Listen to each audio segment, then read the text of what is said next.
We are live. What up? Let's get weird. My voice is gone. Fucking gone. It's your boy Tommy G here with the Friday edition of the Stay Cashin show. Big show today, monster show. We got Gall's calls coming back. Mickey Gall is going to be joining us again from a few weeks ago where he went undefeated, Evan, on the show on Gall's calls. Do you think he could do it again? 100%. I mean, he knows the industry better than any of us, so yeah, I mean, listen, he does fight in the industry, so he would definitely know it better than I guess, you know. Yeah, Constantino will be joining us in the back end of the show with Mick, going over to UFC, probably around 2:45. We'll get to that. Bill will be joining us shortly at a doctor's appointment today, so Bill will be probably popping in any moment. Rackets, Bill at a doctor's appointment. Isn't that shocking?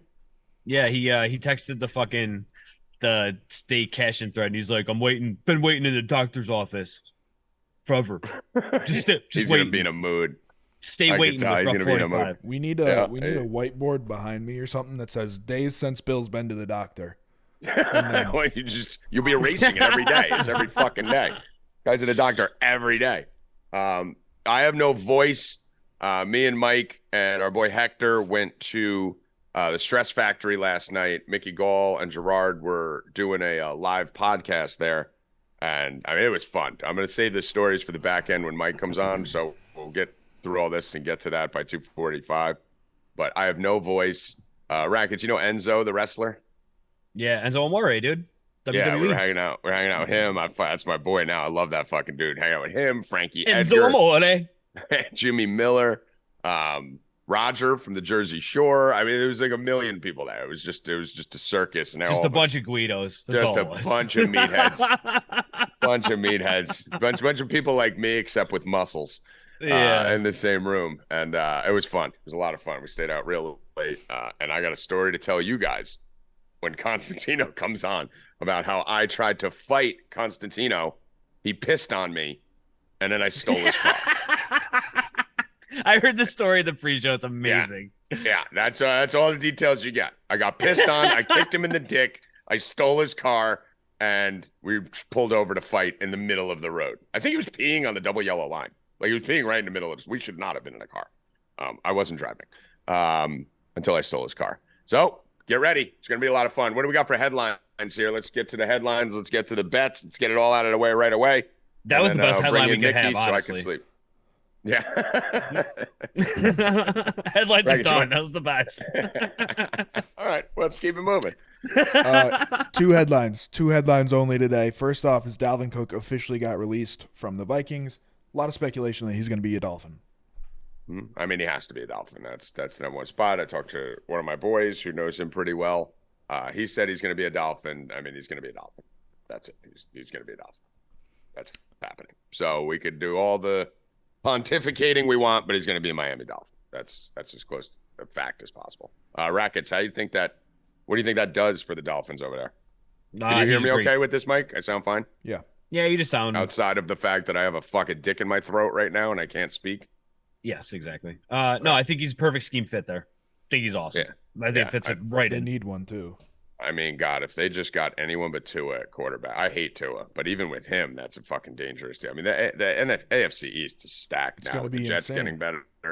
With the Patriots always going to be a threat every year. And now you got, especially if Zappy ends up being good and takes over that job and, does it full time. Then you got the Bills, the fucking Jets. I mean, it's going to be a nasty fucking division, dude. That's D-Hop is also going to visit the Pats next week, too, but just to visit. I hope he ends up on the Colts just so Rackets has to start sucking his dick.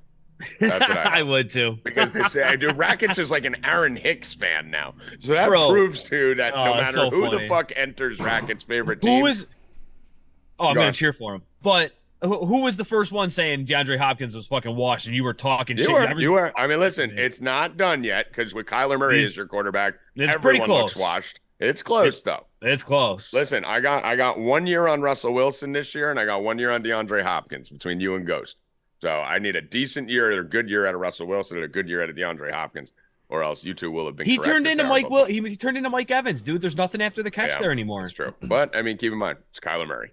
So it is Kyler Murray. Kyler Murray's absolute fucking AIDS. So let's see what happens. Remember, God, why am I drawing a blank? I'm not in football mode yet. The wide receiver who left fucking Arizona, signed a huge deal AJ Fitz? Green? No, not Fitz. last year. Jaguars. Jaguar. Christian Kirk. Well, Christian Kirk. Was that him? Christian Kirk, yeah. Christian Kirk, right? And all of a sudden, he leaves Kyler Murray, and he's fucking, going to be 100 times better. So we will see. We shall see. What else you got, Harry? Last headline we got. Did you guys see what John Morant's lawyer is claiming? Wait, no, is it? I saw something on Twitter that he only got 36 games. Is this true? There's a rumor that he's only getting 36 games. Half a season. That's what they're going to do. Not even half the the season. Like a bunch of cucks. Yeah. The rumor on Twitter is 36 games. I don't know if that's true or not, if that's been announced, but anything, that's insane. What are you saying here, Evan? So apparently, his new defense is that the gun in the video was a toy. Was fake. I mean, come on, bro. Get the fuck out of here. Toy. Dude. Listen, this was my favorite player in the league. You know that. I was on Ja since Murray State, bro. This dude, I love John Morant. This is my dude. He could fucking die for all I care about, bro. Fuck him, dude. I'm sick of this shit. Stand by. It's like that shit with Olbermann and Chrissy Mayer. I don't know if you saw me commenting on it the other day where Olbermann's calling out Chrissy, who's a friend of mine. Olbermann's such a fucking He's a douchebag. fucking cuck little bitch. But he's calling her out because she said something that he thought was racist on fucking Twitter. And I'm like, at least she stands by her comments, bro. And then I posted a list of how many times Olbermann has apologized for things he said. Bro, listen, if you do it, just fucking own it, Ja. You fucked up, own it, move the fuck on. When you start doubling down on this shit and you start saying, oh, it was a fake gun. I don't give a fuck if it was a water pistol, bro. Doesn't matter, it was bro. 2 weeks after you just had your last episode and went to fucking rehab. I don't give a fuck if you were doing this. If you were doing this with your finger, bro. If he was doing this with his finger, right? I would have been pissed off, and you should be pissed off. If it was a fake gun, fuck out of here, bro. You fucking punk bitch. You're fuck saying him, the dude. exact same thing that Adam Silver said, basically. He said, so someone was like, it was a toy gun, and he goes, does it matter? So you two are saying the exact same It doesn't thing. matter. Fuck him, bro. Fuck Remember, John Morant. he was in rehab Fuck for him. like 27 hours or something, and he came out a changed man, and then 2 weeks later he does it again. Like, stop. Bro, oh my God. Yeah, it's that Tommy's in bro mode. Yeah, dude. I'm mad right now.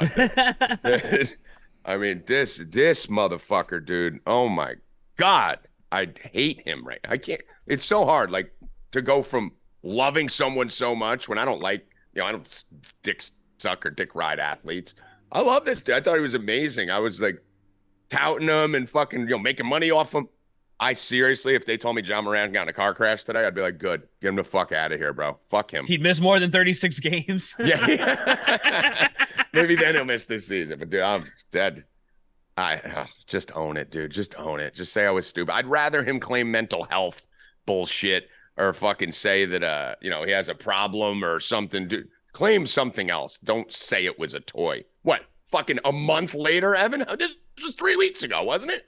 Over that. A month later, it was a toy? Yeah. That's not the first thing that would come out of your mouth if it was true. And even then, it doesn't help. Anyway, I don't want to get more pissed off because my head hurts and now I'm sure the video guy, the guy that was doing the camera, would immediately like flip the camera to his fucking seat because it was a toy gun. Yeah, exactly. Because that's why he's gonna throw the camera down because it's a toy gun. What kind of grown ass man's riding around with a toy gun in their car?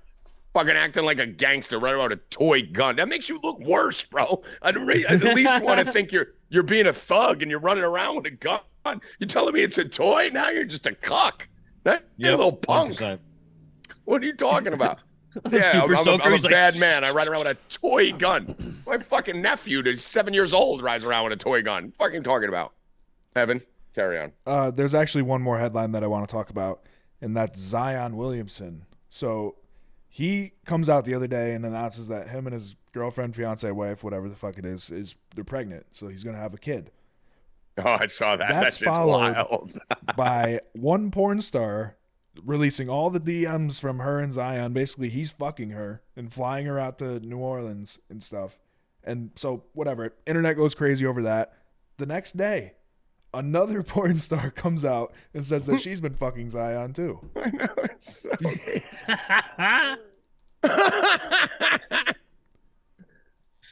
I mean, listen, bro. I don't. He's my man's fucked. busting shoes everywhere, dude. He's fucked. I mean, dude, this league is just a shit show, dude. You're talking about like they have no faces left, right? It's like you literally, first of all, they knocked out the Celtics and the Lakers, which could have brought the NBA back to like the pedestal. Steph Curry's on his way out of the league in the next few years. LeBron James might be playing football at USC next year for all we fucking know. You got that whole guard, right? Durant's just wasting away, not winning championships everywhere he goes. Chris Paul just got released. You go through the whole thing, and then you look at the next wave of stars. You got Giannis, who's a stud, but he don't give a fuck about media and commercials and all that. He's not really marketable, right? He can't even speak English well. You got Jokic, who's probably the most unmarketable person in the entire world. Embiid, I guess. Or Bill would call him Djokovic. Yeah, Djokovic.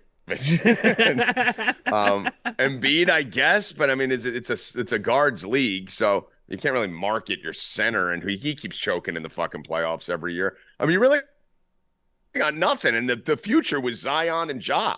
Like, those were the two. You got Zion, who can't stay on the fucking court. Now every porn star in America is saying that he fucking skull fucked him and walked away. And then you got Ja Morant waving toy guns in a car. Like, is this the future of the NBA right now?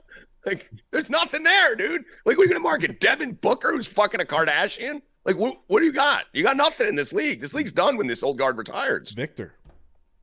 What? When Yamana? Exactly. Try working that. You're going to rely on a 17-year-old kid where you can't. The two most marketable players in the league can't pronounce either of their fucking names. Antetokounmpo and fucking Wembanyama, or whatever the fuck it is. But no, the league's in trouble, man. There's no personalities from like the Barkley, Jordan days, where you had stars with personality, Reggie Miller, guys like that. There's no personality in this league. There's just some really good athletes who like to play with toy guns and finger pop strippers. Anything else? That's it. All right. Is Bill joining us today, or I don't know? He's not. He's waiting in the fucking doctor's room. Yeah. He's still in the office. He was on the way home. He just texted me a bet from Kababble. Tell him to speak the bet from Kababble. Tell him to get in here. He's sitting in the room. Let's do this. Yeah. So action update or username. I need to update my username on Discord. Did you get this, Rackets? I don't know what's going on over there. Let's get to some baseball bets here. Anything else we got to cover before we get to baseball? No, sir. Anthony Edwards. See, that's another thing. Yeah, like Anthony Edwards, I could see him being someone they can market. Go talk to a random basketball fan on the street and ask him what team Anthony Edwards is on. I have no idea. They don't even fucking know. Yeah, Evan, what team's Anthony Edwards on? Timberwolves? Yeah, very good. Nice job. But no one knows fucking Anthony Edwards. Gotcha. I know if you played a clip of Anthony Edwards speaking, there's no way I could know. I don't even think I've ever heard him talk. Right? He's like Devin Booker. Like, he's like fucking me. Maybe I'm wrong, but that's not the guy you're building around. All right, let's get some baseball here, Rackets. We got a huge UFC card this week, guys. So we got a lot of fights, and we got Mickey coming on after this. So don't go nowhere. Let's pull up my things here. God, I'm so hungover. I don't know how I'm even speaking right now. This is one of those things, Rackets, where I just got to keep going 100 miles an hour. And I can't even help you because I'm on my phone. So I can't even look I just got to keep going 100 miles an hour. And then when I stop talking after this show's over, I'm just going to die, and you'll see me like fucking Monday. All right, what do we got here, Rackets? I'll say I don't even know. I can't even look at my phone. All right, let me run through it. I'm on my Okay, phone. That's what you're saying. Yeah, go do it. All right, so we got Tampa. You want to run it down? Why don't we start that? E-money. You could fucking read us the game, and then we'll go analyze it. Wow. Arizona, Detroit. All right. That's not the first game. It is on DraftKings. Oh, it is? Okay, all right. 640. There's two games at 640. They fucked up for the beginning. I wanted them to mess up out the gate so bad. Arizona, Detroit, Rackets. What do you like? I'll run through it. Yeah, I got it up. I don't have a play here. I told you guys about Reese Olson last time on the show last week. He came out and shoved again yesterday. This kid's got some fucking stuff, man. Keep an eye on him. Reese Olson for the Tigers. Kid can play. Kid can throw. He looked really good. I don't have a play on this game either. 78 degrees, 5-mile-per-hour wind blowing out to left a little bit. Decent hitting conditions. I'm not touching it. Rays, Rangers. I like the Rays here again. Just keep going back to the well on the Rays. I just basically bet them every day all year. I'm going to take whoever is down in this game, and there's going to be runs scored. So take whoever's down, and you'll be getting both teams will have a lead in this game. 100%. Why are the Rays minus 170 or less every day?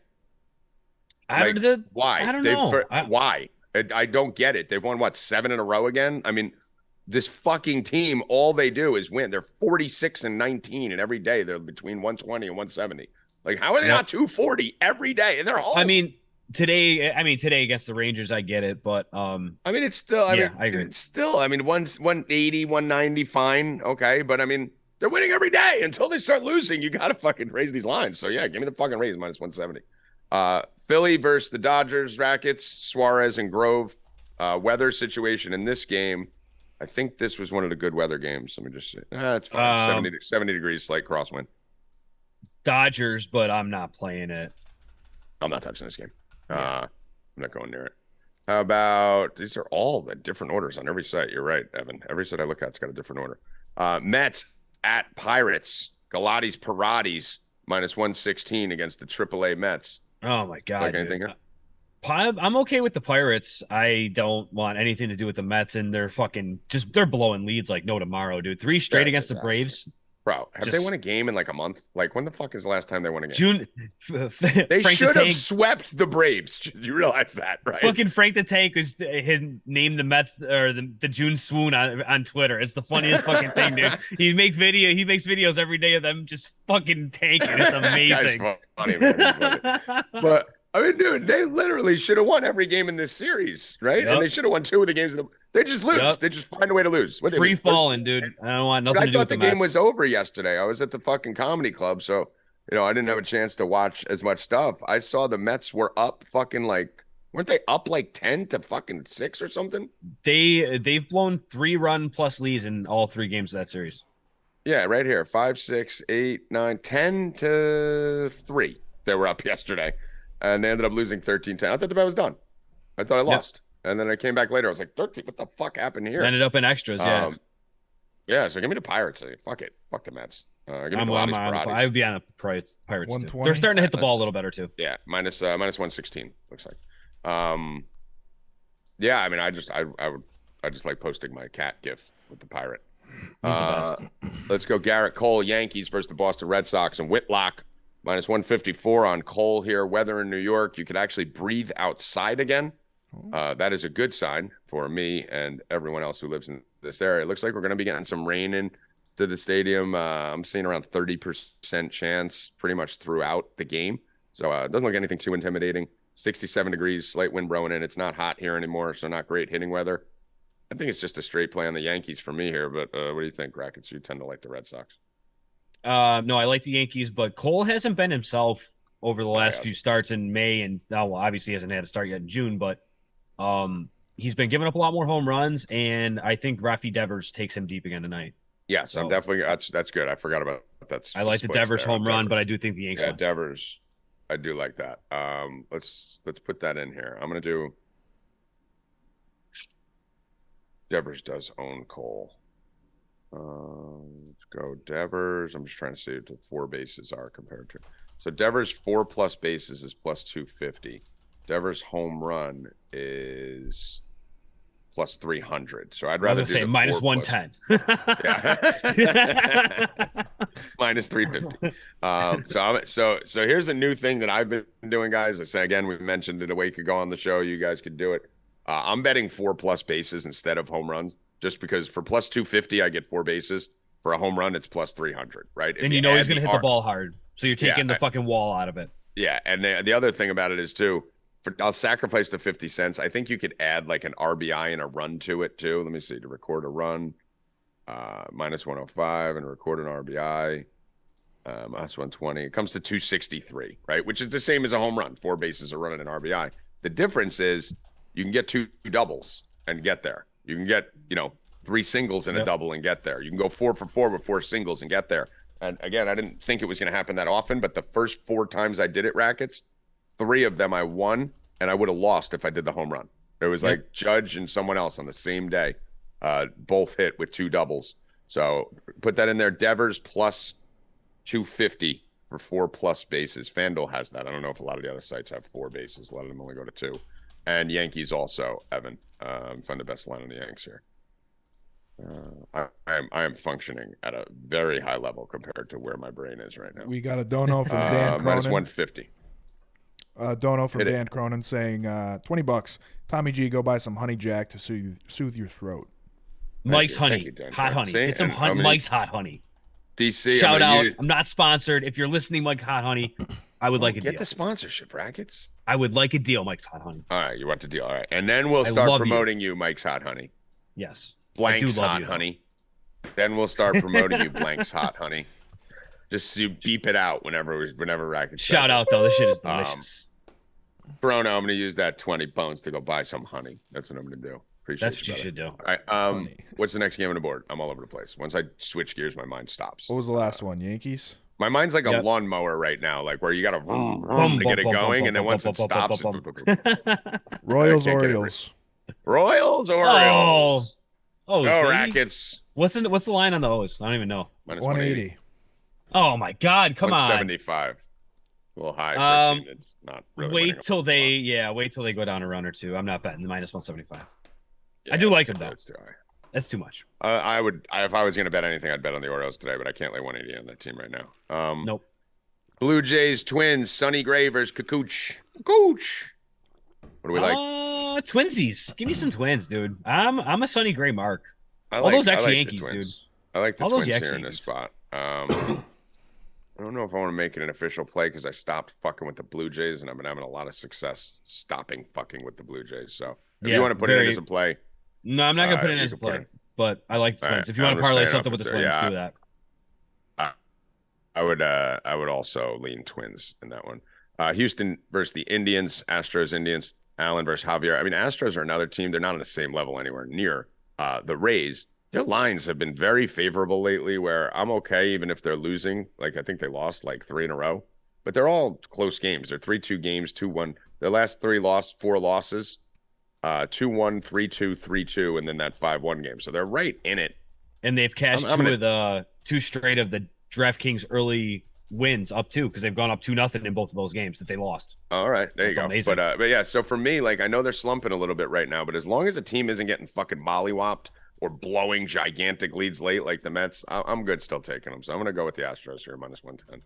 Yeah, I don't have a problem with it. The Indians' offense heating up a little bit. Jose Ramirez hit 3 home runs yesterday from both sides of the plate too. So he's just scorching hot right now. So that's obviously the bet you're going to want to try to avoid in that lineup. Yeah, exactly. Let's see. Nationals, Braves here. We got Smith Shaver on the hill versus Gray. I feel like there's a Gray pitching every day. Yes, there's always a Gray. What do we like here? I mean, obviously we like the Braves as the team over the Nationals by a lot. What about the pitching matchup here? I don't think that's very favorable. Smith Shaver, I think, is the guy that they replaced Soroka in the rotation with. They sent Soroka back down after his starts. His stuff numbers didn't look good at all. Smith Shaver's actually been really good. His stuff plus numbers in the minors have been good. I don't really have a problem with it. He's just going to be Braves have always been a pitching factory. It's going to be one of your typical Brave starters. He profiles really close to Strider. So wow, I mean that's take that for what it were. Take that for what it's good worth. Profile. I'll probably put it in a parlay minus 210. I don't want to lay. I'm not laying 200 with a rookie first start. No, but the pedigree is there. Yeah, we'll put that in a parlay. Let me just see if there's anything else down here that I want to add that to. Nope, nothing yet. All right, White Sox, Marlins. I'm going back to the Marlins. Well, I'm not a Cease guy. I think we're going to see. Cease hasn't been great, dude. Yeah, he's not been good. Like him. I didn't like him last year either when he was good. So I definitely hate him this year. I'm going to go with Marlins my boy Perez. hitting the ball, bro. Well, I was 35 and 28, dude. I'm just keep riding the fish. Plus, I like posting that fucking spazzing out fish gif in the chat when it wins. So let's go Marlins plus 108. Dylan Cease. That's my second bet today. Sorry to cut you off, right? That's my second bet today that I'm excited about, so that I could post a GIF in our Discord. You just basically that's the type of hardcore betting analysis you get here on the Stay Cashin show. Who has the best GIFs? Let's put $5,000 on each of them. Let's go. That line is that's how I spend my money. That line's 110 on DraftKings, by the way. All right, let's do that. 110 on DraftKings. You're going to see a lot of Dylan Cease fastballs tonight, and Jesus Sanchez hits a fastball a long way. He likes that. You are going to see a Jesus Sanchez bomb tonight, too. Hat for bat. Keep bat warm. All right, yes. Milwaukee Brewers minus 245 versus S. Mole. on the Oakland Athletics. Oh my God, dude! Look at what how the about fuck is Oakland that? taking 2 out of 3 against the Pirates. Who dude. is this? Who's S. Mole? I think isn't that their bullpen? I think he's out of the bullpen. Oh, is it? Is it an bullpenner. opener? Yeah, I think he's a bullpenner. I don't know what the fuck that is. The fucking A's, dude, taking 2 out of 3 against your Pirates over the weekend. I mean, dude, the A's have been fucking balling a little bit lately. They Dude, I searched Mole. Is it MOLL? Yeah. I can't see. I'm blind. I don't know if it's an L or an I. I literally can't see it on my face. But I wrote Mole, MOLL, on ESPN in the search thing, and he doesn't even come up. Like, there's no there. There's Molly Davis, Molly McCann, and Christopher Mole in a golfer. That's it. So good luck. No. You guys dig into S Mole. I'm gonna be going with we like the Brewers today. Yeah, I'm okay with it. I mean, you can target the A's pretty much any day. It looks like I'm digging in here to so much. It looks like Medina's coming in after him. So if Medina, okay, so it is the bullpen guy. He's not bad. He's lefty. Yeah.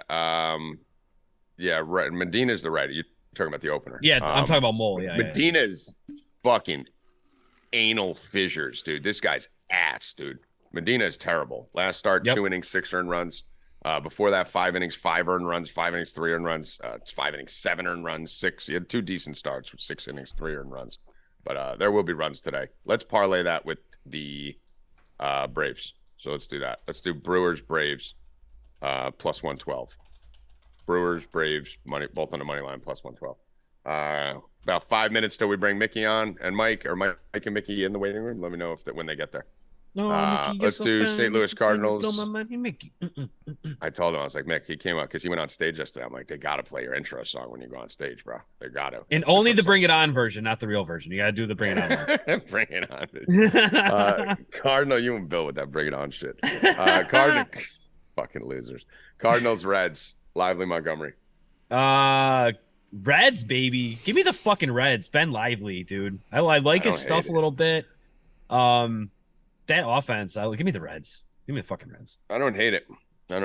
Plus 150. That offense is popping right now. It's never a bad time to get plus money on the Reds.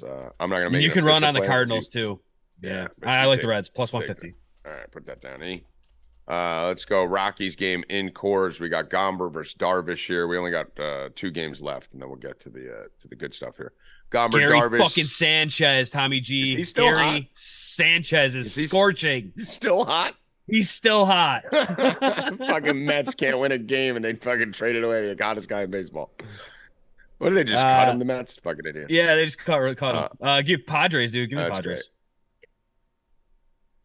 Great. Yeah, this one I want to hit. I want to hit some runs, and I think there's going to be runs in this game. You got a pretty righty-heavy Padres lineup that they're going to be throwing out there. I assume it's really just Soto and Cronenworth, right? That are the only lefties in there. Is Grisham a lefty or Switch? Grisham, yes. He sucks anyways. Yeah, but I mean, you're going to be looking at Tatis, Machado, Sanchez, Rackets' new boy, Kim. A lot of righties in that lineup to go against Gomber, the lefty. Good weather, 70 degrees, 11-mile-per-hour wind blowing out, and it's Coors Field in the altitude. I'm going to be targeting overs on this for the subscribers. I'll figure out a creative way to get us our exposure there. But if you guys are free, want to bet it, look for team totals, run in the first inning, things like that. Seattle, Los Angeles Angels, Ohtani versus Castillo. This is a good one. This should be a little bit of a pitcher duel. 2 pitchers that kind of had some hiccups recently, but what do we like?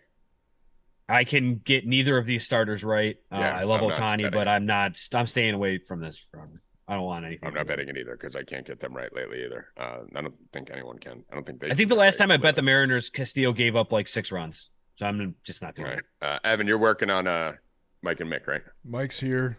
I think he's relaying to Mickey. Okay. Yeah, he's not due on for a few minutes. I just want to make sure. And then we got Stroman, DeSclafani, Giants home, 58 miles per hour, 12 mile per hour wind blowing out. Wind doesn't matter in San Fran, really. Minus 118 for the Giants with DeScla on the mound. I don't really fuck with Stroman. I just kind of stay away from Stroman games. There's usually I'm not fucking with Stroman, especially with how good he's been. Yeah, you don't know if he's on, it's over. Cubs are the value play there, but again, you're trusting an offense that hasn't scored runs. Yeah, and Stroman has those bad games where they do get the ball in the air on him, and they go. But I mean, if he's keeping the ball on the ground, you probably maybe bet a live bet after an inning or two once you see if Stroman's locked in. Yep. I think that's it for MLB. Correct. Yeah. Let's do quick. Obviously, NBA and NHL. That should be easy. That should be quick. We got the Heat game tonight. Bill have the bets for the subscribers. I'm assuming he's still at the doctor or just decided he hates us. I told you I didn't think he was coming on based on his tone this morning. What did I say before the show? Friday, guys? Bill Rupp is not coming. What did I say before the show about Bill? Oh yeah. What the fuck did you say? I said I think Bill's in a mood. Duh. Oh, I think he's in a mood. Remember? Yeah. I knew we didn't get a fight or not. I talked to him for 6 seconds. I could just tell. I'm like, Bill's in a mood. Be careful. So I'm assuming he just didn't want to come on. He got pissed off waiting in the doctor's office for fucking 45 minutes, waiting for the doctor to come in. It could have been a ferret shit on his front step that he's pissed about. Who knows? But I knew in this moment, I was like, uh-oh, watch out, duck. He won a bet this morning, though. He did bet Djokovic, so he's in somewhat a good mood. Okay. All right. He's not in a good mood. I know that. Well, at least he won a bet this morning. One text. Yeah, it wasn't even like, hey, I'm going to try and be on. So Heat plus 140 in this one, plus 3.5. I know the Heat lost last game. It's crazy. Adebayo is actually playing well, and they lost that game. Usually he's the X factor. Jimmy Butler did not. I'm going back to the Heat plus 3.5 here. I'm going to take the points in this one, though. Last time we just took the money line. I'm going to take the points here. Once we get over that 3 number, I don't like turning them down. So 3.5 points for the Heat's Heat minus 110. Also like some props on this. Really want to keep attacking Adebayo, so may ladder him up. His 15 might do something 15 plus points. Last time I had the max bet rackets for everyone, each guy to hit a 3.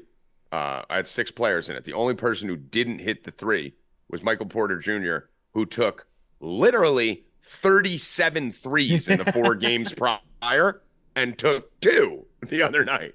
37 threes in the 4 games prior to that and took 2. He's averaging 10 threes a game, and he took 2 and missed them both. So subs, I'll have some stuff for you there. We're going to go back to the well on that. I don't think Michael Porter Jr. is going to take 2 threes again. But we're probably going to do that same bet as last time for the subscribers only. Both here. What's up? All right, cool. And then NHL, obviously, the game is not tonight. It is tomorrow. We will not be on air tomorrow. You know Tommy G's rocking right back to the Panthers train on this one. Evan, do you think I'm crazy? You think Vegas is just going to run through them like a hot knife through butter? I'm not sure because the Panthers they've been not playing bad. Like all the games are relatively close. Like yeah, I mean they won the last one, right? I don't know how the fuck they were. I thought they were dead in the last game too. That game started. I just didn't like the feel of it. I didn't like the way it was going. It was 2-1 Vegas, and all of a sudden they won the game. So I'm going right back to the well with my They have heart. These guys have heart. Yeah, so we're going right back to the well. So let's get the Panthers back in there minus 120. Tommy G's got a lot of future props that I need that to fucking hit. That is it for NBA. That is it for NHL. That is it for MLB. And it's time, ladies and gentlemen. Let's bring Constantino on here, have some fun, and then we'll bring Mick the Quick on right after that to drop some calls. Get it. Let me see. Conman. One French Open thing. Novak Djokovic is going to win. Swiatek is going to win. Sabalenka choked away a 5-2 love 30 lead yesterday to lose her fucking match. There's no way Swiatek does not win this championship. There's no way Djokovic doesn't win it. We already had Djokovic this morning at plus 175. You guys should have had it. That was the dumbest line I've ever seen in my life. All right, Rackets, you actually can go because we're going to be on here for a little bit. I don't want to keep you on if we're just going to be talking about last night in UFC and shit. So, yes, sir. I'm out. See you later, buddy. All right, dude. Gone, man. What a fucking night last night, dude. I am speechless. I mean, so much happened in such a little amount of time. I mean, guys, do not go anywhere. I'm telling you right now. Like, you have to hear what happened last night. Do not move. Do we bring Mick on to tell the story? Bring them on, and then we're going to start with the multiple ways that Tommy tried to die last night. Yeah, so my man. Bring Mickey on now. Last night was first of all, last night was amazing. So while Mickey connects here, last night was incredible. I see his muscles. Yeah, Mike, I got this. I do this. Yo. Yeah, there he is. What up, Mick? What up? You can hear. Long we time survived. no see, boys. Yeah, I haven't seen you in like 5 hours. We survived last night. So what we're gonna do here, Mick? Normally when I bring you on, oh my god, dude. Normally when we bring you on, I'm gonna want to go right to you, right? But me and Mike got to tell this story real quick. And I don't even think you know the details. I gave you a Cliff Note version of what happened after we left you. But last night, bro, you put on a great show. at the Stress Factory. You and Gerard fucking killed it. You had Frankie Edgar there. You had Roger from the Jersey Shore, Jimmy Miller, fighters falling out of the rafters. Probably the best time I've had all year. Mike, what about you? I think it was one of the greatest nights. I told Mickey too. I know, I it was think unbelievable. Was so much fun. I mean, there's just so much that happened. Yeah. Like I said, they're like chapters, right? Like we had the way there with you and Hector. Then we had like the show. Don't go into it. Don't go into it. Jesus Christ. Don't go into it. We'll go piece by piece. Tommy's near-death experiences. So Mick, talk about your experience. You were in much better condition than me and Michael were. So tell us about last night, how it was, and what the reaction was from it. Everyone was very happy. Very grateful that you guys came out. Had a good turnout, and had a great show. Really happy. Everybody's been reaching out to me saying, and I was checking right after the show because I'm looking around, I'm seeing everyone laughing, so I'm happy. And but yeah, I'm hearing great things. Everyone's really excited. The club loved it. They want us back right away. So yeah, everything went well. It was nice. It was a nice debut of the first live show, the Slick and Thick podcast. So more to come. So guys, if you don't, there's merch. I got my shirt right here. I was actually going to wear it, but I forgot because my brain's not working. Me and Mike got our merch. Go to, what's the website? You guys have a website? I know the podcast is Slick and Thick. So guys, go subscribe, download, and support Mick and Gerard over there. But where can they buy some merch and stuff? Do you have a stand-up store? I don't think we got it set up. I think we just got that merch just for the live show. You just did it for that? Okay. I'm sure it'll be coming out because it was pretty nice. Yeah, if you follow at Slick and Thick Show on Instagram, and let them know, let us know that they had we got to put that merch online. I just told G earlier because we got extra shirts from the show. So all right, awesome. So make sure you guys follow that. So Mike, our merch lady was moving a little slow sometimes. Again, so many stories. I mean, sometimes your merch lady also had multiple knives. She stole my knife and was like, "Take it." There was just so much. Did you return it? Did you get it back? Yeah, I have it here, but there's many near-death experiences for a lot of people. So let's do this, Mike. So at the show was great. We'll talk about that in future podcast episodes. I don't want to keep Mickey on here for a fucking hour just reminiscing about last night. But what Mickey does need to hear, Mike, is what happened. I don't remember leaving. Like I literally, Mick, before I texted you this morning, I text Mike. I'm like, yo, I didn't do anything like crazy. Like he doesn't hate us or anything. Did we fuck up on the way out? He's like, no, I think we were good on the way out. I was in the car that we got you texted me the same thing. I think you apologized like 2 or 3 times in case you did something. You were great. In case I went nuts, he did. He did a lot. You were a legend, man. You're a life of the party. You're talking to everyone. Yeah, you were great. You were. I like drunk wild Tommy. All right, it was good times. We call him Prison you're Mike. A fucking vibe. All right, appreciate that, bro. So, Mike, tell him what happened in the car. Let's do it quicker, but tell him. Yeah, there's a couple near-death experiences. Number one, everybody's drunk, right? I was on the border of maybe not driving, but then now we're speeding on the park. We're speeding on the turnpike. I mean, and Tommy's pulling my steering wheel and then going, "I hope you die." And I'm saying, like, what sense does this make? You're in the car with me, you fucking nut. I mean, just anything that you can do wrong, Tommy did. And I mean, just like. And of course, in a Constantino story, home. Mike is not complicit to anything. I'm driving. I'm minding my own fucking business. Bro, you pissed on me. I don't have to hear Tommy. You pissed on my human person. Whoa. We're going to have to examine that one. Hold on. What'd you say, Mickey? You said your human person was pissed on? I got my person pissed on. Was that Mickey. unprovoked, Tommy? No, it was provoked. I kicked him in the dick, but he pissed on me, Mick. So tell him about the fight, Mike. Get to the fight. I mean, somehow he's challenging me to a fight, and I said, "Well, you really want me to pull over? We'll fight." So, I mean, he's just in my ear the whole time. He's in the backseat like I'm a fucking Uber driver. There's no one in the truck at this point but me driving. I didn't even sit in the front, Mick. I laid out like an Uber, and then he's in my ear and he's grabbing the wheel and doing all crazy shit. And he goes, "You want to fight?" I'm like, "Yes." I pull the truck over. We both get out of the truck and. He like limps to the side, and then somehow I had a piss. I'm taking a piss, and he walks over.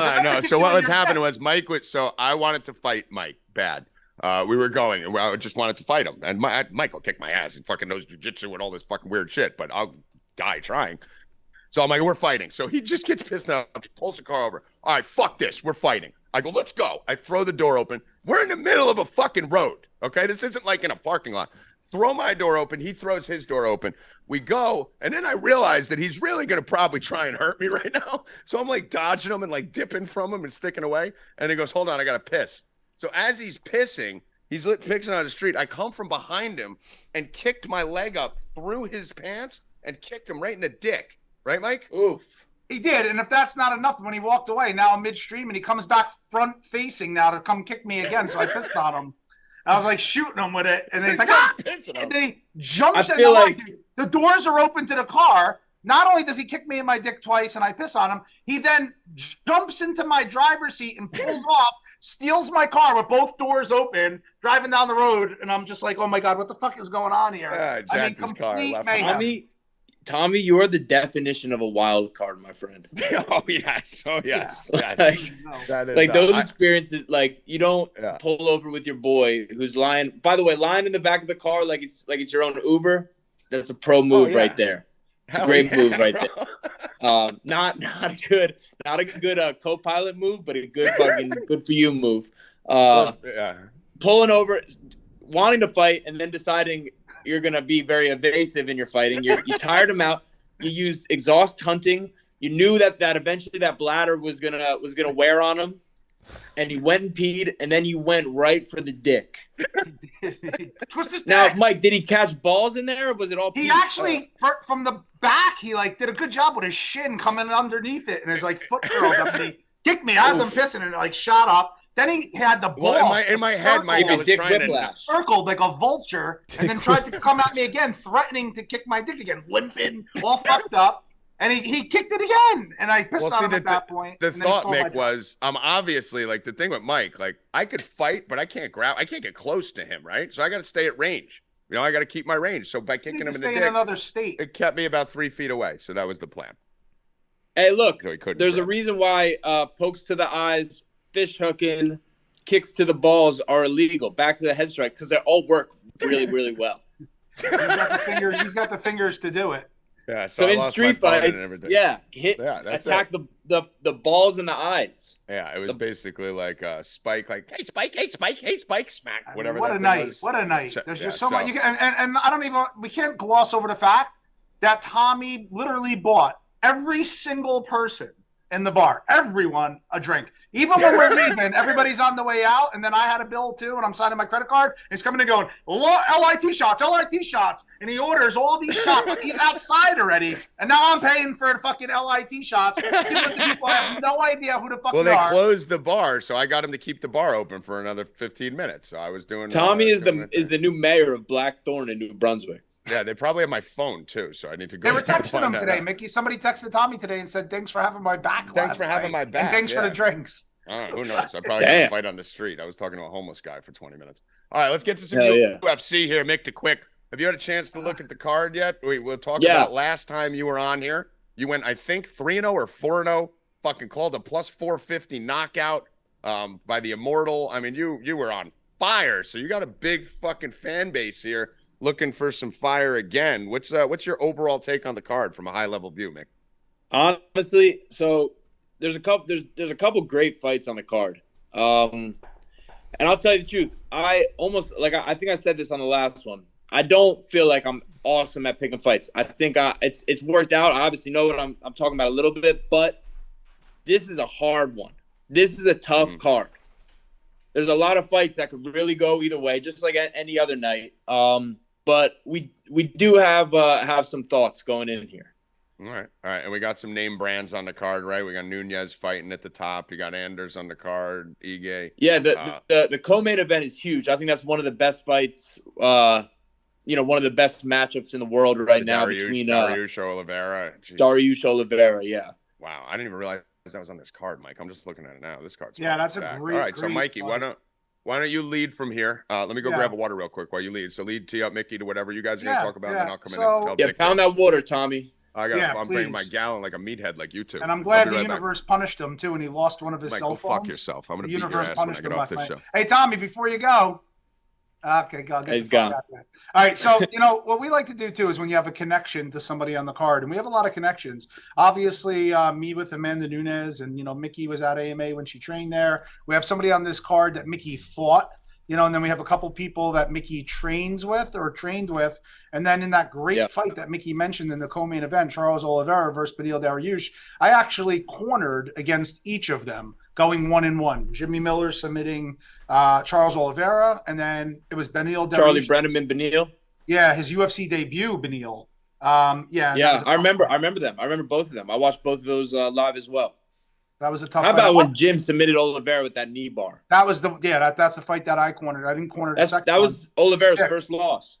It was sick. I mean, it was really sick. I mean, it was an unbelievable win. And at the time, Oliveira, I think, was 3-0 with all 3 finishes and 3 fight of the night performances. So that was a scary fight at the time. He was triangling everybody. He was. Yeah, and then Jimmy just grown manned him. Yeah, he sure beat did. His ass, beat him at his own game. He almost ripped his leg off and took it home. Yeah.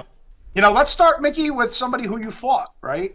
So you fought Mike Malott, right? And I have a bet on this fight too. So I'm going to kick it to you first. So let's lead in with Mike Malott is, the third fight on the main card right before the co-main event. And he's fighting in his home country here of Canada, and he's fighting Adam Fugit. Mickey, what can you tell us about Mike Malott, being that you prepared for him and then you were in there with him fighting at the UFC? Man, Malott's good. So during our fight, he hit me with a punch, and I decided I was going to try to do this cool new breakdance move I was working on, where like it looked like I was like kind of like I just kind of messed up the breakdance move. I thought it was an early stoppage. I think, just talking personally from that fight, you really get to see what a fighter's made of when they face some adversity and they get to go and work through that. A great example of one I saw recently was Linton Vassell, who's going to be fighting for the heavyweight champion, good friend of mine, who's going to be fighting for the heavyweight championship at Bellator. He had a fight where he was rocked. Ref could have stopped it. He was getting beat up, got out of it, ends up taking the dude out. And, and those are the fights that are real special. You think about the Pat Berry, Czech Congo one, a lot of those fights. Yeah. Certain fighters, you really get to see what they're made of once they face some adversity. So that one stings a little bit that I didn't get to. Well, let me ask you a question there, Mick, because this is something that's pissed me off. Because I remember back in the day, I've been following this forever, like you guys, right? Like I remember back when there was no rules, basically. And how does that feel, dude, to train? Because I mean, it's a simple question, but I want to hear it from your mouth because you're the most honest fighter we're going to talk to ever. How does that feel to train for 3, 4, 6 months for something and know you're still okay to compete, even if you're getting rocked, and then have it just stolen from you by a ref just stopping it? Granted, maybe you would have lost anyway. Maybe you would have come back and win, but not even having the chance to finish the job. Like, what do you guys as an industry feel about that? You definitely feel like you've had something taken from you. Your opportunity, your moments, and like I was saying to Mike, I don't know if you were here, but I really think that's where when a fighter faces adversity, that's really where you see what a fighter's made out of, and that's what really makes special fights. Immediately as a ref stopped the fight, I was like up on my feet like in a second doing that whole thing where you shouldn't be. If the ref's stopping a fight, you shouldn't be able to jump up.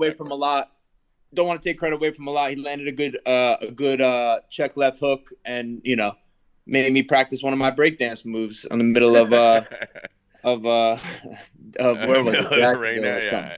Did you feel anything special in his power, Mickey, or is it just a good shot, clean shot? I think it was a good shot. I did feel he hits hard. We had it was, and it really looking back at it in that position, it was me trying to do a little too much at the moment. I had just taken him down and I busted his nose. I punched him in the nose. His nose was bleeding. And we got back on the feet. I kind of heard him like kind of choking on it. So I was like, ooh, I'm gonna push the gas now. Kill. Yeah, no, not even. I wanted to tax his cardio a little bit. So I started kind of coming in, blitzing, and I was a little off balance, and I kind of left myself susceptible to that shot, Gotcha. But hey, man, shit happens. Charge it to the game. Whatever. He hit me with a good shot, went down. I was with it the whole time, went back, framed into a guard, and he threw a shot and the ref stopped it. I thought early, but I can't really get mad at it. I put myself in that situation. But what do you think about this one? I think Malott's very well rounded. Say again? No, I was just gonna say, what do you think about this matchup here too? Yeah, right. I'm gonna get to it. Oh, good. Get him, Mickey. Charles, I Mickey wasn't saying it like you were talking too long. I thought deranged we were on to bird. the next thing. Yeah, I think I don't know that much about the guys at Fugit. Fuck it. The guy he's fighting. Mallet versus fuck it. I think they, we looked at the stats and they both have very high finishing rates, where Malat's finished almost all of his fights by either TKOs, knockouts, or submissions, and Fugit. What are we calling him? Can we agree on a name? We're gonna call him Adam. Why don't we just call him Adam? Kind of like Fugit, Adam, but yeah, Adam Fugit. So yeah, I think this fight will finish within the distance. I think Malat's well rounded, as good jiu-jitsu, good wrestling, strong kid. I'm leaning towards Malat taking this one. He's on a little hot streak. So I think he's gonna probably get it within the distance. All right, so let me just run this here and kick it over to you, Mike. So inside the distance, you're definitely right, Mick, because it's minus 400, right? So they got that. You got to lay $4 to win $1 on that. So they do think it's going to finish inside the distance. Looks like you and Vegas are on the same page there. We have Malat's minus 215, and if you did Malat inside the distance, so him to win by finish before the bell, that's minus 145. So that's a reasonable line. So I'm gonna bet that. I'm gonna take that one, minus 145. Mike, what's your take on this? Yeah, so as Mickey alluded to, I mean, both fighters are finishers. Mike Malat has 100% finishing rate and 9 wins, and he was knocked out in his only loss. And then Fugit has finished 8 of his 9 victories, and he's been knocked out in 2 of his 3. Fugit's a strong wrestler, and the knock on Malat is that if the fight gets extended, he starts to wear tires, slow down, and we've seen that in some previous fights. But he's very, very dangerous early. I actually did bet this fight to end inside the distance and used it as a parlay leg because it's either Mallet's going to come out and starch him pretty quick and get that early finish. So, Tommy, maybe even a look at Mallet in the first round, what that line is, or maybe even Mallet by knockout specifically in the first round might get a little more juice. But if the fight goes long, then Fugit's live to finish. But I like this fight to finish inside the distance, and that is a leg of a 2-fight parlay that we have here. Okay, so yeah, I think I like what you're saying there, Mike. I kind of feel like it'd be Malat in the first 2 rounds, gets to the third, then it starts to lean Fugit's way. Yeah, and Fugit's a strong wrestler too. And if I'm not mistaken, Mickey, isn't Mike Malat like a grappling coach at Team Alpha Male? So he has a grappling background. Yes. No, he's an accomplished grappler as well. Yeah, so that makes it extra dangerous for Fugit, who excels in wrestling, at a high takedown percentage, that if he does take him down, it just creates even more danger for a finish to happen. So I do feel very strongly about this fight to finish inside the distance. And with Mickey co-signing it, I'm comfortably betting that in my. All right, so based on what you guys are saying, this is only a 3-round fight, and you guys are saying that's probably why you went after him like you did, Mick, when you heard the wheezing, right? Because you probably knew his tank might be a little light too. Yeah, I wanted to, yeah. That research, trying to wear him down like I was doing with Mike on the street. I appreciate you using my move. A little exhaust. So basically, we got Malat to win in round 1 plus 190, or Malat to win in round 1 or 2 minus 105. So if we're not thinking this is going to win in the third, that advantage goes to Fugit in the third. Let's just take Malat round 1 or 2 minus 105. One more thing to note on this, guys. Every single one of Mallet's wins are in the first round. I like the way you call him by a different name, like between sentences. That's actually impressive. Malat? Mallet. Like you literally switch from sentence to sentence. They're all in the first round. I'm just looking at that now as we're speaking too, because again, we're saying things that we know, but I didn't even realize that everyone was in the first round. So if you are betting Mallet, you got to bet him inside the distance. So let's start there. Malat, you got to do that and too. If you're going to bet Malat inside the distance, you might as well bet rounds 1 or 2, reduce it there. And if you want to get the most squeeze for the juice, bet him in the first round. I'm parlaying Malat. Now I'm starting to get tired of hearing both of his names. I think he owes me a couple more rounds. Let's move on from Mallet. Let's get off this fight. Not talk about Mallet. We couldn't even say Fugit. We couldn't say Fugit, and we couldn't say Mallet, and they're not even like an OV at the end of the name, right, Tommy? Magomedov. Let's go to the next fight. What's the next fight you guys want to talk about here? All right, so I'm gonna keep it with someone who Mickey. Yeah, I'm gonna keep it with somebody who Mickey trained with.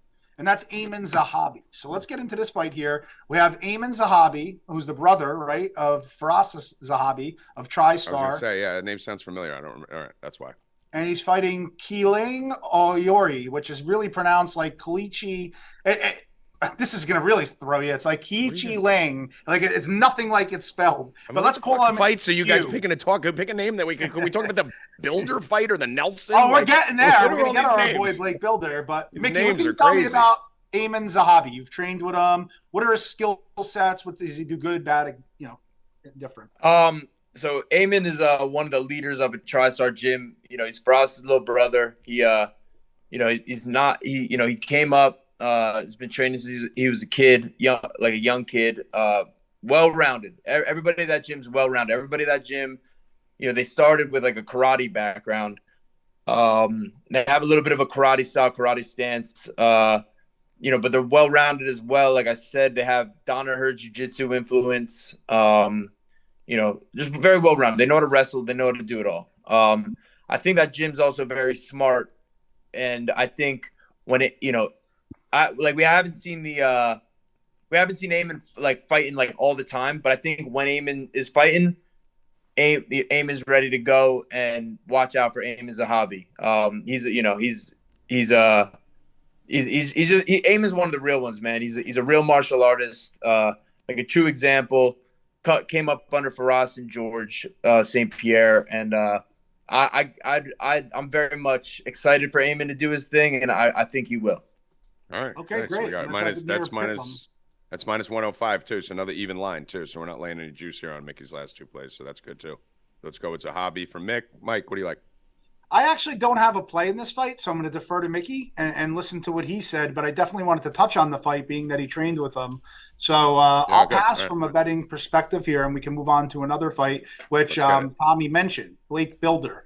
Blake Builder is someone who I really like, and he's to close out my parlay. So we had that Mallet Fugget fight. Before you do it, I do appreciate you going to Builder Nelson. This is much easier to pronounce. So for that reason, I thank you.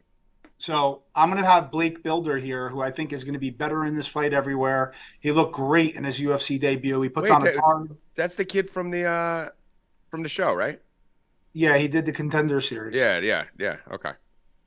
And I have to shout out Hector, Tommy, who's in our chat here watching the video. And Hector, if you notice, Tommy keeps cutting me off, just like we talked about in the car yesterday, Hector. And if Bill Rupp was here, he'd say the same thing. Tommy cut you off. Listen, whoever's better on the mic talks the most. What up, Hector? Hectorion. Hector was the third leg of our parlay last night, Tommy. Me, Tommy, and Hector. Well, Hector fell asleep on the way home, Mickey, clutching a pizza that Tommy said he was holding as tight like it had a cure to cancer in it. And every once in a while, one of us would grab the pizza. I was trying to grab it. And try to get it from him. And he'd fucking wake up and squeeze it.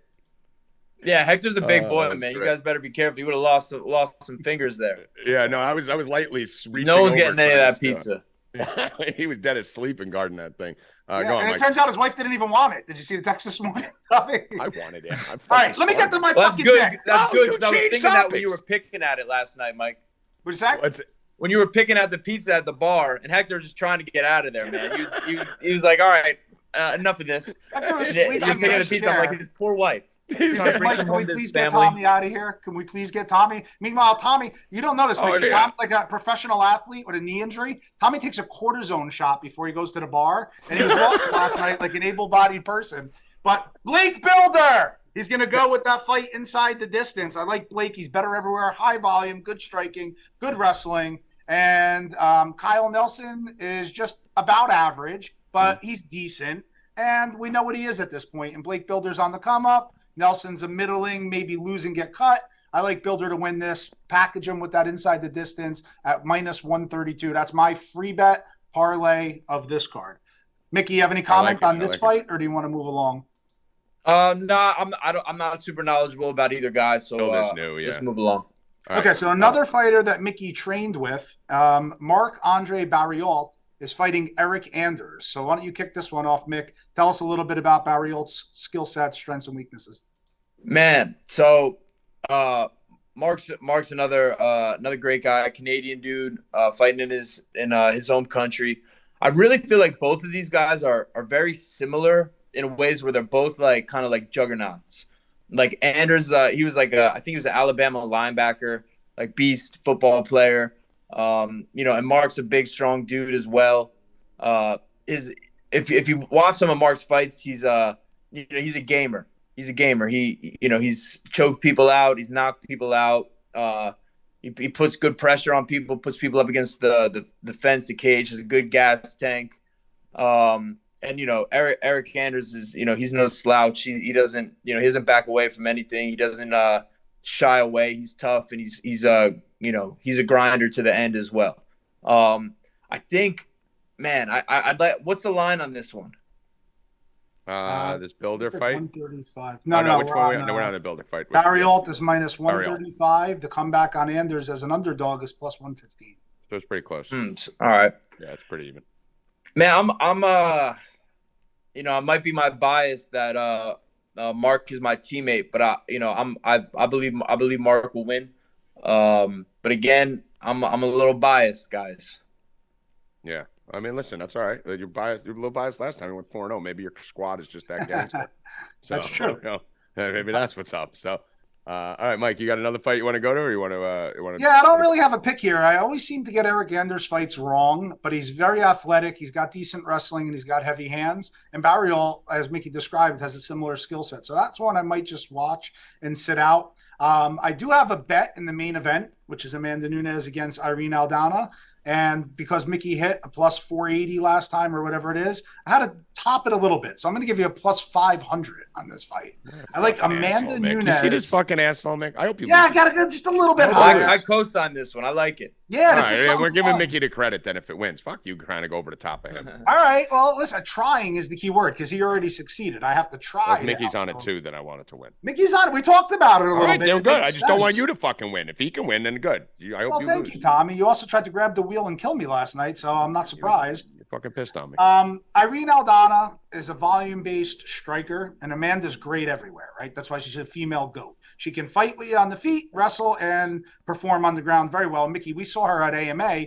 Keep in mind, we used to partner her with like Shorty and pro male MMA 125-pound fighters, right? And she would do good. She's got great grappling. And she doesn't rely on it enough, in my opinion. But I do think that this is a very live opportunity for Amanda Nunes to get a submission victory. So I like Amanda Nunes by submission at plus 500, being that she's fighting a striker. Now, it can get to the ground in a multitude of ways. Amanda can stand with her, and if she doesn't like what she's seeing, initiate the takedown and get the submission. And we saw that in her last submission victory, which was against Megan Anderson, who's a bigger fighter. That one. Yeah. So I think it's very live at plus 500, and I'm comfortable enough to give it as a free bet. So let's take a shot with that. Amanda Nunes by sub plus 500. I very much co-sign this one, where I think we're going to see striking. We see Amanda's got heavy hands, and Irene is a great striker as well. But I do believe the best path to victory for Amanda would be to take it down and try and get a submission on the ground. I think the fact that we have 25 minutes to play with too, helps that as well. Yeah. Cool. So I think that the Amanda Nunes by submission bet is a big one. Okay, I like that. And keep in mind too, Amanda. I mean, Aldana lost to Holly Holm, which was in COVID, right in the middle of 2020.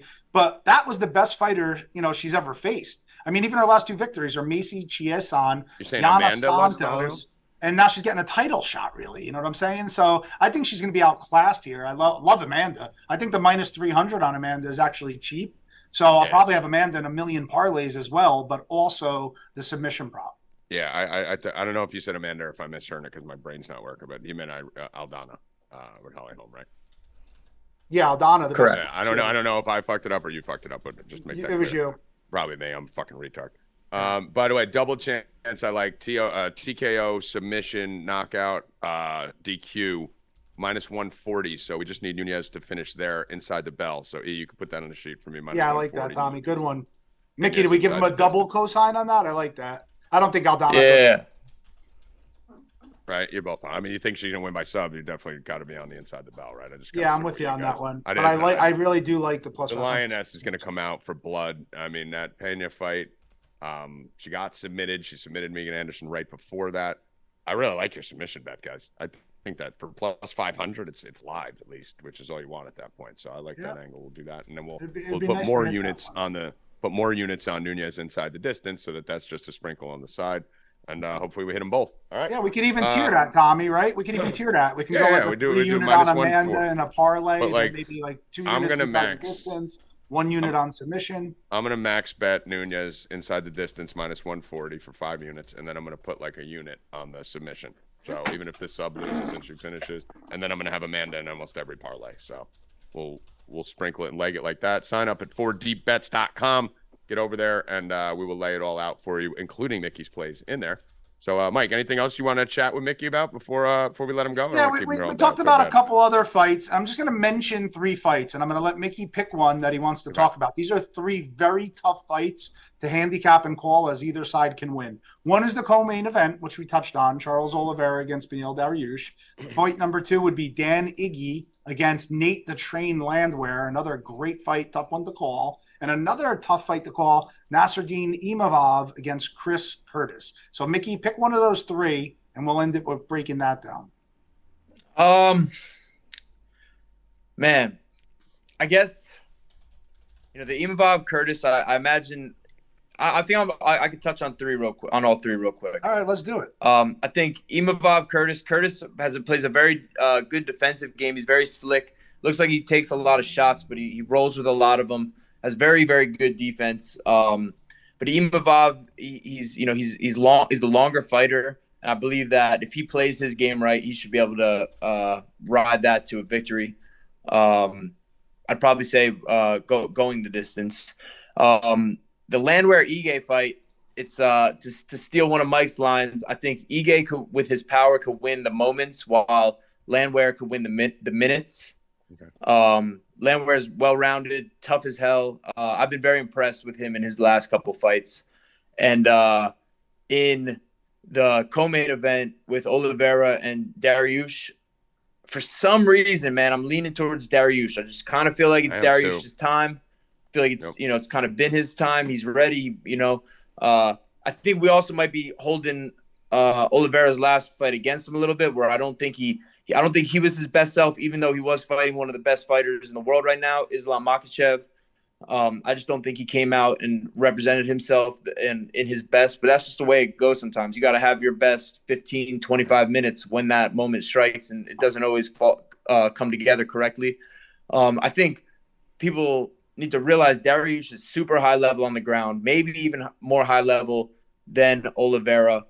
But Oliveira's I'm hearing a lot about his power, that all the people who are in there with him talk about his strength and his power, and that he's deceptively powerful, deceptively strong. That fight, I'm just excited to tune in for. Like I said, I'm leaning a little bit towards Dariush right now. But as they walk in the ring, I could swing the other way by looking at them. So that's one I wouldn't really want to touch, but I'm excited to watch. Mike, one of the things one of the things with Charles is, I mean, obviously he's a fucking monster. He's an absolute savage. No one's told me against him. How does Dariush match up compared to? Because I mean, obviously Makhachev, we saw what happened, and like Mickey said, whether it was not his best day or Makhachev is just that dude and that fucking good, and no one's going to beat him.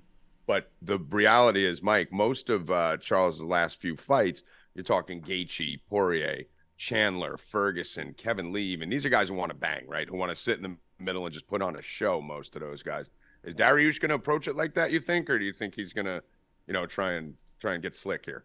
So Dariush historically is a champion grappler, and that was his strength, but he really improved the striking game, and specifically a kick to the body. He's got a very hard, powerful kick to the body. I side with Mickey here. I do like the Dariush side here, who surprisingly is a favorite in this fight. That's why I'm on him. Yeah, he's on maybe a 7-fight winning streak without looking at it off the top of my head. And the difference between him and Islam technically would be obviously the wrestling, right? Islam's probably the stronger wrestler, but Dariush can get the fight to the ground.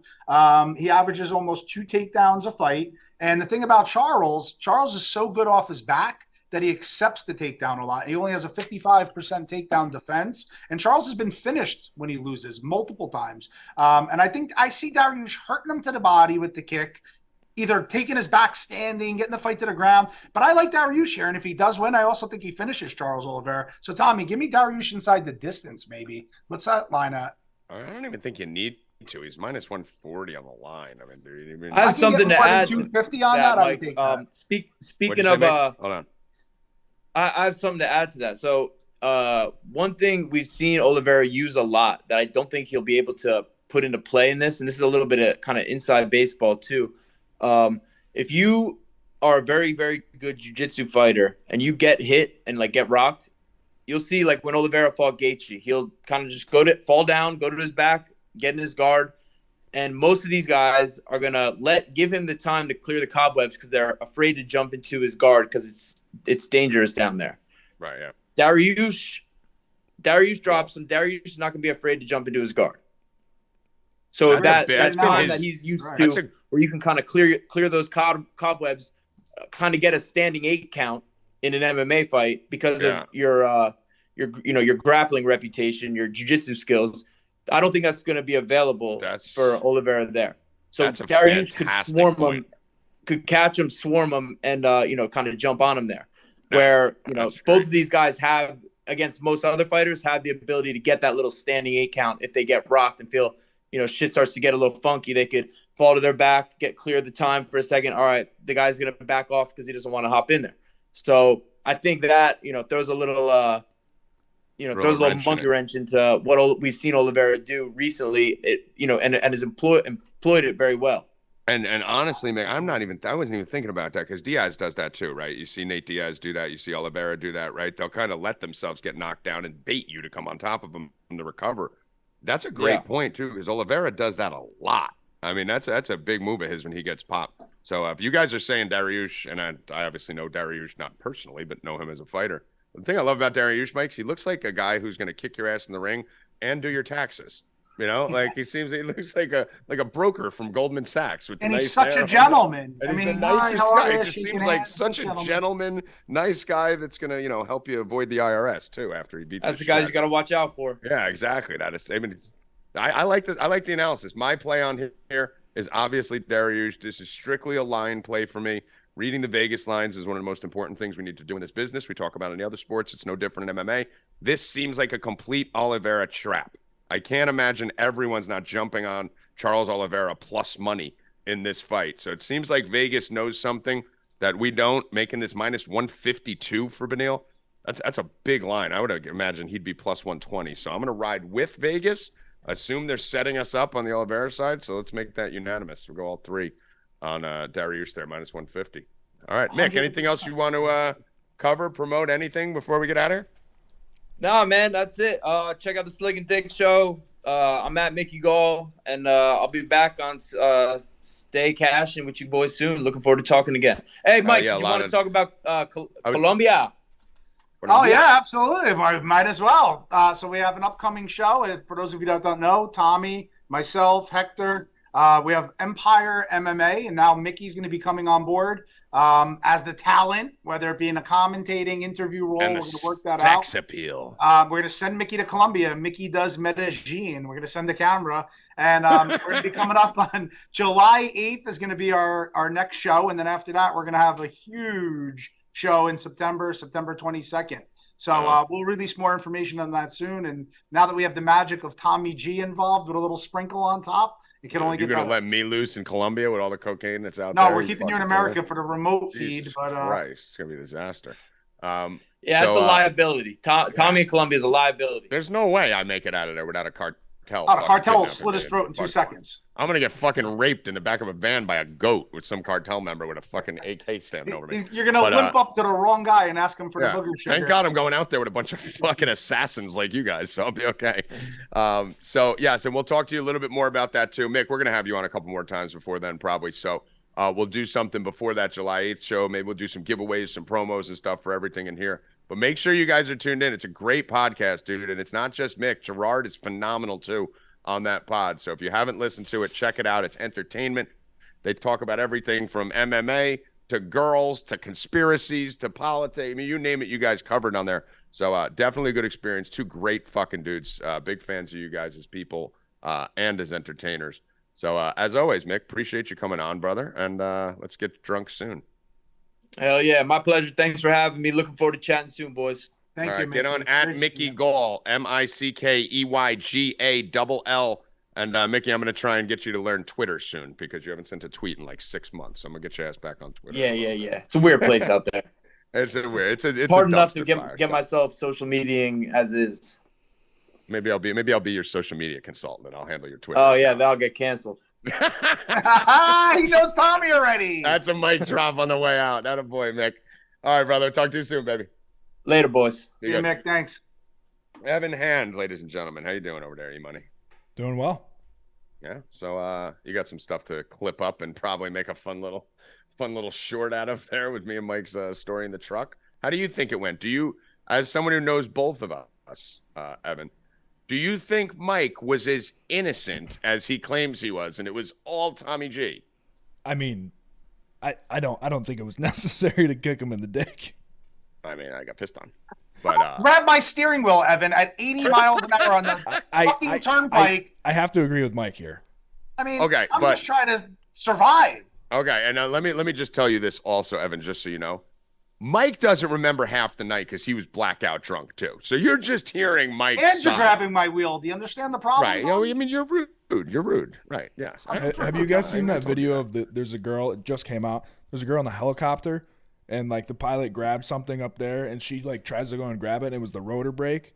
So if she grabbed it, they would have all crashed. That's that's you and Mike last night. Yeah, I mean, I would have steered it back on track. It's all right. And Hector's sleeping, hugging the pizza is being overlooked a little bit here. Tommy. We got to bring Hector on because that was fucking gold. And dude, that was amazing. I was so hungry. Oh, he didn't share it. He told you no. You asked him, and he told you no. Bro, listen, we were in there, and it was closing, and Heck was dying for pizza. I mean, he was dying for it. And then he wanted to bring some home to his wife, right? So there was a little bit left, so he took it home to his wife. What a gentleman and a scholar he is. And then we're in the car, so I'm in the back laying there because Hector's a big dude. And so he sat in the front, I sat in the back. I laid out, fucking comfortable, stayed in the back after Hector left, stayed in the back after the fight. So I'm back there eating, I'm hungry as fuck, right? Because I'm just seeing from the front. You just see Mike and Hector's back of their heads. And then I just see a pizza box, like, being held like this, up. Like, not even like you'd hold it flat, being like this. And it's just arms around it. And so I'm like going, and I'm like reaching over to see it. Anytime I would go near it, he would just go, just swat me and then just go right back to sleep. Like, Tommy, the fucking antidote was in it. Tommy didn't shut the fuck up the whole ride home. He's in my ear. And Hector only said two things. So Hector just said, like, stop touching my pizza. And he also said, what station is this? Remember about the music? That's all Hector said on the way home. What station is this? I do remember. That was it. All right, let's get out of here. Mike, final words. Stay cashin', sign up at 4 Deep. Thank you, Mickey Gall. Tommy, stay sober. Yeah, stay sober, stay motherfuckers. Sleeping. I'm gonna stay sleeping, motherfuckers. Evan Hand. Rigged. All right, for Bill Rupp, who's still at the doctor, probably getting his leg amputated. Joey Rackets, Mike Constantino, Evan Hand, and of course the great Mickey Gall. Follow him at Mickey Gall, Gall on Instagram. I am Tommy G. Good luck. Stay sleeping, motherfuckers. Let's go. Let's go. Got him on speaker. Hold on. Oh, let's go.